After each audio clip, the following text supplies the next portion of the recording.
viewers, welcome back to News TV 84 break तो बाद से डीजीपी प्रिजन शशिकांत जी ने अपना सवाल का सिलसिला इसी तरह जारी रखते हैं। जी वीर जी जिस तरह से भी जानना चाहते कि पंजाब विधान सभा में जिहड़े कांग्रेस पार्टी के नेता सुनील याखड़ ने कहा है कि वो एक डेलीगेशन लैके होम मिनिस्टर सुनील शिंदे नूं मिलणगे अते पंजाब विच ड्रग्स माफिया दीयां कार्रवाइयां दी जांच दी मंग करनगे। तुहाडा इस बारे की ख्याल है? मेरा विचार तो यह है कि ये सारी ड्रामेबाजी हैगी है। पंजाब दे विच कांग्रेस की सरकार भी रह चुकी थी, उन्होंने की कीता सी कोशिश की थी कि ड्रग स्मगलिंग जिहड़ी है उहदे ते कंट्रोल आए।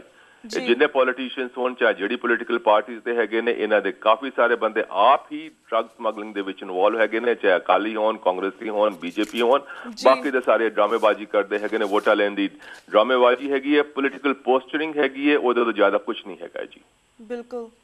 तो भी जिस आप ही काफ़ी पॉलिटिशियंस भी इन्वॉल्व होंगे, MLAs इन्वॉल्व होंगे, लीडर्स इन्वॉल्व होंगे है, तो उन्हें लगता कि ये आप भी ड्रग्स करते हो, इन्होंने इन्नियां उच्चियां चेयर्स से बिठाने तो पहले इन्होंने ड्रग टेस्ट होना चाहिए? ये बड़ा चंगा तुसीं सवाल किया बीबा जी। मैं एक गल साफ करना चाहांगे, अज की तरीक दे विच पंजाब दे जिहड़े पॉलिटिशियंस हैगे ने, उन्हां दे मोस्टली ते जिहड़े हैगे ने सारे हैवी हार्डकोर ओपीएम एडिक्ट्स हैगे ने और उन्होंने विचकार जिहड़े काफी सारे बंदे हैगे ने, खासकर सो कॉल यंगर पीढ़ी, उन्हें जवान भी नहीं हैगे ने, वो सारे सुनिया हैगा है कि वो हेरोइन दी स्नॉटिंग ते भी आ गए हैगे ने। इस करके असी जिहड़ा वफद साडा गया सी, असी उत्थे भी मंग कीती सी, उहदे बाद आके प्रेस कॉन्फ्रेंस भी कीती हैगी है। पंजाब दे विच जिन्ने मौजूदा MPs MLA हैगे ने, सारे दा डोप टेस्ट कराया जाए। इस गल दे उत्ते बड़ी तिखी रिएक्शन हुई हैगी है। जिन्नी भी पोलिटिकल पार्टीज हैगी ने, चाहे कांग्रेस हो, अकाली हो, बीजेपी होए, सारियां ने इस गल का विरोध किया है। पर असी मन करते हैं सिर्फ इन्हां दा भी नहीं, जदों भी इलैक्शन की अपनी वो फॉर्मैलिटीज करते हैं, नॉमिनेशन पढ़ते हैं, उस वेले उन्हां दा कंपलसरी डोप टेस्ट भी होना चाहिए है for all to start with MLAs अते MPs दा। उहदे बाद जिहड़े बाकी इलैक्टेड रिप्रेजेंटेटिव हैगे ने, उन्हां दे बारे भी रूल इस्तेमाल होना चाहिए है। बिल्कुल। तो वीर जी होर विषयां पंजाब के विषयों की गलबात करने तो पहला असीं इस ड्रग संबंधी तुसीं होर कुछ कहना होवे जां फिर तुहाडे आने वाले दिनों के प्रोग्राम्स बारे तो सारे दर्शकों को कुछ कहना होवे तो इस बारे भी थोड़ी जानकारी दिओ। मैं जिस तरह कहा कि ये ड्रग्स के खिलाफ जिहड़ी मुहिम हैगी है, असीं अगे चलते रहांगे। मैनूं इस गल नूं कहण च फिर खुशी होंदी हैगी है कि जिहड़े NRI भैन भरा हैगे ने, उन्हां दी मैं सिफत करना चाहांगा जी, जिहड़े कि पंजाब दी पंजाबियां दी गुरुआं दी आइडियोलॉजी नूं फॉलो करते हैगे ने, उन्हां दी सिफत करना चाहांगा, तारीफ करना चाहांगा। हाँ जी। ते बाकी जिहड़े पंजाबी हैगे ने, जिहड़े ड्रग्स खा के या फिर पॉलिटिशियंस दे चमचे बन के उन्हां दे पैसे ले करके आराम दे नाल चुप चपे दे बैठे हैगे ने, उन्हां दी मैं निखेधी करना चाहांगा कि उन्हां तो ज्यादा कोई कौम दा गद्दार नहीं हो सकता जे कौमी मसले नूं लेकर के वो खड़े नहीं हो रहे ने। जिहड़ा तुसीं अगे कहा हैगा है कि किहड़ा साडा अगे की प्लान ऑफ एक्शन हैगा, साडा plan of action for the time being is clear कि असी जिहड़ा हैगा इनू 2014 दे विच मुद्दा बनाने की कोशिश कर रहे हैगे। सानू लिमिटेड सफलता प्राप्त होएगी।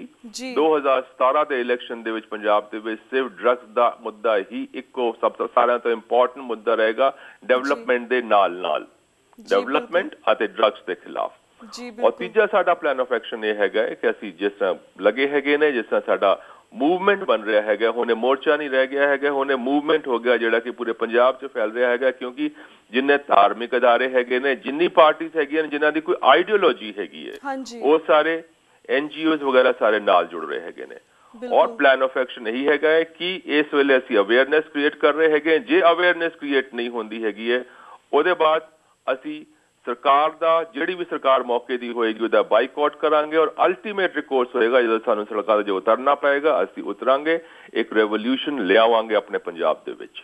बिल्कुल बिल्कुल वीर जी we do admire you a lot, specially बालिया संगतां ने तुहानूं सुनदियां ने, जिस तरह भी तुसीं जिहड़ा भी सुनेहा दिंदे we do follow you all the time.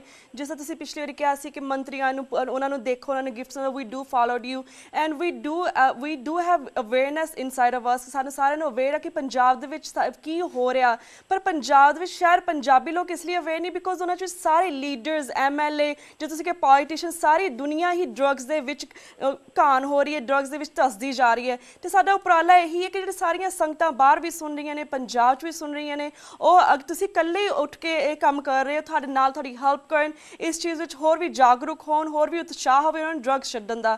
ਤੇ ਵੀਰ ਜੀ ਅਸੀਂ ਇਹ ਵੀ ਜਾਣਨਾ ਚਾਹਾਂਗੇ, ਜਿਸ ਤਰ੍ਹਾਂ ਤੁਸੀਂ ਪਿਛਲੇ ਦਿਨੀ 1 ਨਵੰਬਰ ਨੂੰ ਸਿੱਖ ਨਸਲਕੁਸ਼ੀ ਦੇ ਖਿਲਾਫ ਜਲੰਧਰ ਵਿੱਚ ਜਿਹੜੇ ਕੱਢੇ ਗਏ ਰੋਸ ਮਾਰਚ ਵਿੱਚ ਸ਼ਾਮਿਲ ਹੋਏ ਸੀ, ਤੁਹਾਨੂੰ ਕੀ ਲੱਗਦਾ ਹੈ ਕਿ ਨਵੰਬਰ 84 ਦੀ ਸਿੱਖ ਨਸਲਕੁਸ਼ੀ ਲਈ ਜ਼ਿੰਮੇਵਾਰ ਅਸਲ ਕਾਤਲਾਂ ਨੂੰ ਕਦੇ ਸਜ਼ਾ ਮਿਲੇਗੀ? ਇਸ ਬਾਰੇ ਵੀ ਅਸੀਂ ਤੁਹਾਡੇ ਵਿਚਾਰ ਜਾਣਨਾ ਚਾਹਾਂਗੇ।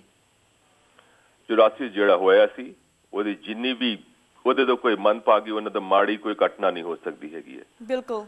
ਕੁਝ ਚਿਰ ਪਹਿਲੇ ਕੋਈ ਇੰਟਰਵਿਊ ਹੋ ਰਿਹਾ ਸੀ, ਕੋਈ ਸੁਣਨ ਵਾਲੇ ਸਨ, ਉਹਨਾਂ ਨੇ ਕਿਹਾ ਕਿ ਤੁਸੀਂ ਕੀ ਕੀਤਾ ਸੀ 84 ਦੇ ਵਿੱਚ। ਮੈਂ ਕਿਹਾ ਉਸ ਵੇਲੇ ਮੈਂ ਭੋਪਾਲ ਦੇ ਵਿੱਚ ਸੀ, ਮੈਨੂੰ ਯਾਦ ਨਹੀਂ ਹੈਗਾ ਉੱਥੇ ਗੁਰੂ ਸਿੰਘ ਸਭਾ ਦੇ ਕਿਹੜੇ ਪ੍ਰਧਾਨ ਸਨ। ਅਸੀਂ ਸਾਰਿਆਂ ਨੇ ਮਿਲ ਕਰਕੇ ਜੱਥਾ ਬਣਾ ਕਰਕੇ ਸੜਕਾਂ ਤੇ ਅਸੀਂ ਉਤਰੇ ਸੀ, ਜਿੰਨੀ ਰੋਕਥਾਮ ਹੋ ਸਕਦੀ ਸੀ ਕਰਦੇ ਸੀ। ਉਹਦੇ ਬਾਅਦ ਪੁਲਿਸ ਵਾਲਿਆਂ ਨੂੰ ਮਿਲੇ, ਸਾਰਿਆਂ ਨੂੰ ਮਿਲੇ। ਭੋਪਾਲ ਦੇ ਵਿੱਚ ਇਹ ਘਟਨਾ ਜਿਹੜੀ ਹੈਗੀ ਹੈ, ਰੱਬ ਦੀ ਮਿਹਰ ਹੈਗੀ ਹੈ, as compare to other places ਇਸ ਕਰਕੇ ਥੋੜੀ ਘੱਟ ਹੋਈ ਸੀ ਜੀ। ਔਰ ਦੂਜੀ ਉਹਦੀ ਇਸ ਘਟਨਾ ਦੀ ਇਸ ਜਿਹੜੀ ਇੱਕ ਮੈਂ ਉਹਨੂੰ ਕਹਾਂਗਾ ਇਟ ਵਾਸ ਅਗੇਨ ਜੈਨੋਸਾਈਡ ਲਈ ਅਟੈਂਪਟ ਸੀ। ਉਹਦੀ ਜਿੰਨੀ ਵੀ ਨਿਖੇਧੀ ਕੀਤੀ ਜਾਏ ਘੱਟ ਹੈਗੀ ਹੈ। ਇਨ ਬੰਦਿਆਂ ਨੂੰ ਸਜ਼ਾ ਮਿਲਣੀ ਚਾਹੀਦੀ ਹੈਗੀ ਹੈ, ਮਿਲੇਗੀ। ਪਰ ਮੈਂ ਇੱਕ ਗੱਲ ਕਹਿਣਾ ਚਾਹਨਾ ਹੈਗਾ ਕਿ ਇਹ ਇੱਕ ਇਸ ਤਰ੍ਹਾਂ ਦਾ ਮੁੱਦਾ ਹੈਗਾ, ਮਾਨਵਤਾ ਦਾ ਮੁੱਦਾ ਹੈਗਾ, ਜਿਹਦੇ 'ਚ ਸਾਰੇ ਬੰਦਿਆਂ ਨੂੰ ਨਾਲ ਹੋਣਾ ਚਾਹੀਦਾ ਹੈਗਾ, ਚਾਹੇ ਕਿਸੇ ਵੀ ਸੰਪਰਦਾ ਦੇ ਹੋਣ, ਕਿਸੇ ਵੀ ਧਰਮ ਦੇ ਹੋਣ, ਕਿਸੇ ਵੀ ਆਰਗੇਨਾਈਜੇਸ਼ਨ ਦੇ ਹੋਣ, ਕਿਸੇ ਵੀ NGO ਦੇ ਹੋਣ, ਕਿਸੇ ਵੀ ਅਦਾਰੇ ਦੇ ਹੋਣ। ਅਸੀਂ ਜਲੰਧਰ ਦੇ ਵਿੱਚ ਜਿਹੜੀ ਮਾਰਚ ਕੱਢੀ ਸੀ, ਜਿਹਦੇ 'ਚ ਮੈਂ ਸ਼ਾਮਿਲ ਹੋਇਆ ਸੀ, ਉਹ ਜਿਹੜਾ ਹੈਗਾ ਇੱਕ ਲਿਮਟਿਡ ਜਿਹਾ ਅਧਾਰਾ ਸੀ। ਦੁੱਖ ਦੀ ਗੱਲ ਹੈਗੀ ਹੈ ਉਹਦੇ 'ਚ ਨਾ ਤੇ ਅਕਾਲੀ ਸਨ, ਨਾ ਕਾਂਗਰਸ ਸੀ, ਨਾ BJP ਸੀ, ਨਾ ਹੋਰ ਕੋਈ ਅਧਾਰਾ ਜਿਹੜਾ ਹੈਗਾ। ਇਸ ਮੁੱਦੇ ਲਈ ਵੀ ਸਾਨੂੰ ਇੱਕ ਪੂਰਾ ਮੂਵਮੈਂਟ ਖੜਾ ਕਰਨਾ ਪਏਗਾ। ਉਹ ਖੜਾ ਕਰਨ ਦੀ ਕੋਸ਼ਿਸ਼ ਹੋ ਰਹੀ ਹੈਗੀ ਹੈ, ਜਿਹਦੇ ਕਰਕੇ ਅਸੀਂ ਹਿੰਦੁਸਤਾਨ ਦੀ ਸਰਕਾਰ ਨੂੰ, ਭਾਰਤ ਸਰਕਾਰ ਨੂੰ, ਇੰਡੀਆ ਦੀ ਸਰਕਾਰ ਨੂੰ, ਇਸ ਮੁਲਕ ਦੀ ਸਰਕਾਰ ਨੂੰ ਫੋਰਸ ਕਰੀਏ ਕਿ ਜਿਹੜੇ ਬੰਦੇ ਕਲਪ੍ਰਿਟ ਸਨ ਉਹਨਾਂ ਨੂੰ ਸਜ਼ਾ ਹੋਣੀ ਚਾਹੀਦੀ ਹੈਗੀ ਹੈ, ਜ਼ਰੂਰ ਹੋਣੀ ਚਾਹੀਦੀ ਹੈ। ਉਹਨਾਂ ਨੂੰ ਫਾਹਾ ਪੈਣਾ ਚਾਹੀਦਾ ਹੈਗਾ, ਉਹਨਾਂ ਨੂੰ ਫਾਂਸੀ ਲੱਗਣੀ ਚਾਹੀਦੀ ਹੈ। ਬਿਲਕੁਲ ਵੀਰ ਜੀ, we do agree with you in that note. ਵੀਰ ਜੀ, ਜਿਸ ਤਰ੍ਹਾਂ ਤੁਸੀਂ ਕਿਹਾ ਕਿ ਨਵੰਬਰ 84 ਸਿੱਖ ਨਸਲਕੁਸ਼ੀ ਨੂੰ ਸਜ਼ਾ ਮਿਲਣੀ ਚਾਹੀਦੀ, ਉਸੇ ਤਰ੍ਹਾਂ ਇੱਕ ਉਹ ਨਸਲਕੁਸ਼ੀ ਸੀ, ਇੱਕ ਹੁਣ ਪੰਜਾਬ ਦੇ ਵਿੱਚ ਸਾਡੇ ਬੱਚਿਆਂ ਦੀ ਹੌਲੀ ਹੌਲੀ ਨਸਲਕੁਸ਼ੀ ਹੋ ਰਹੀ, ਜਿਹੜੀ ਡਰੱਗਸ ਲੈ ਰਹੇ ਨੇ। ਇਹ ਵੀ ਇੱਕ ਤਰ੍ਹਾਂ ਦੀ ਛੋਟੀ ਛੋਟੀ ਹੌਲੀ ਹੌਲੀ ਟਾਈਮ ਦੇ ਨਾਲ ਨਸਲਕੁਸ਼ੀ ਹੋ ਰਹੀ। ਇਹਨਾਂ ਨੂੰ ਵੀ ਜਲਦ ਤੋਂ ਜਲਦ ਸਜ਼ਾ ਮਿਲਣੀ ਚਾਹੀਦੀ। ਜਿਸ ਤਰ੍ਹਾਂ ਤੁਸੀਂ ਪਟੀਸ਼ਨ ਦਾਇਰ ਕੀਤੀ ਆ, ਹੋਪਫੁਲੀ ਉਹ ਪਟੀਸ਼ਨ ਦਾ ਜਲਦ ਤੋਂ ਜਲਦ ਸੁਣਵਾਈ ਹੋਵੇ ਤੇ ਇਹਨਾਂ ਨੂੰ ਸਾਰਿਆਂ ਨੂੰ ਜੇਲ੍ਹਾਂ ਦੇ ਵਿੱਚ ਡੱਕੇ ਜਾਣ ਸਾਰੇ ਜਣੇ। ਤੇ ਵੀਰ ਜੀ, ਸਾਡਾ ਹੁਣ ਵਕਤ ਸਮਾਪਤੀ ਵੱਲ ਜਾ ਰਿਹਾ। ਮੈਂ ਤੁਹਾਡੇ ਕੋਲ ਇੱਥੇ ਹੀ ਇਜਾਜ਼ਤ ਲੈਣੀ। ਤੁਹਾਡਾ ਬਹੁਤ ਬਹੁਤ ਸ਼ੁਕਰੀਆ ਕਿ ਤੁਸੀਂ ਸਾਡੇ ਬਾਹਰ ਦੀਆਂ ਸਿੱਖ ਸੰਗਤਾਂ ਦੇ ਰੂਬਰੂ ਹੋਏ ਹੋ, ਤੁਸੀਂ ਉਹਨਾਂ ਆਪਣੇ ਵਿਚਾਰ ਸਾਂਝੇ ਕੀਤੇ, ਪੰਜਾਬ ਦੇ ਵਿੱਚ ਸਾਡਾ ਕੀ ਹਾਲ ਹੈ ਉਸ ਬਾਰੇ ਪੂਰੀ ਜਾਗਰੂਕਤਾ ਸਾਂਝੀ ਕੀਤੀ। ਤੇ ਵੀਰ ਜੀ, ਮੈਂ ਤੁਹਾਡੇ ਕੋਲ ਇੱਥੇ ਹੀ ਇਜਾਜ਼ਤ ਲੈਣੀ ਹਾਂ। ਵਾਹਿਗੁਰੂ ਜੀ ਕਾ ਖਾਲਸਾ, ਵਾਹਿਗੁਰੂ, ਸਤਿ ਸ਼੍ਰੀ ਅਕਾਲ, ਵਾਹਿਗੁਰੂ ਜੀ ਕਾ ਖਾਲਸਾ, ਵਾਹਿਗੁਰੂ ਜੀ ਦੀ ਫਤਿਹ। ਵਾਹਿਗੁਰੂ ਜੀ ਕਾ ਖਾਲਸਾ, ਵਾਹਿਗੁਰੂ ਜੀ ਕੀ ਫਤਿਹ। ਵਿਊਅਰਸ, ਇੱਥੇ ਮੈਂ ਤੁਹਾਡੇ ਕੋਲ ਵੀ ਇਜਾਜ਼ਤ ਲੈਣੀ ਹਾਂ। ਕੱਲ ਨੂੰ ਮਿਲਾਂਗੇ ਸੇਮ ਟਾਈਮ ਸੇਮ ਸ਼ੋਅ ਤੇ। ਤਦ ਤੱਕ ਲਈ ਵਾਹਿਗੁਰੂ ਜੀ ਕਾ ਖਾਲਸਾ, ਵਾਹਿਗੁਰੂ ਜੀ ਕੀ ਫਤਿਹ।